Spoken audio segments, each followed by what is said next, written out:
have gone over the whole area 6 times to achieve the desired depth. No extra setup is required. On the control panel, all we have to do is set the number of passes to 6.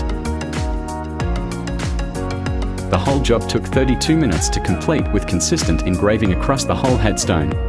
The engraving area is 600 mm by 500 mm. After running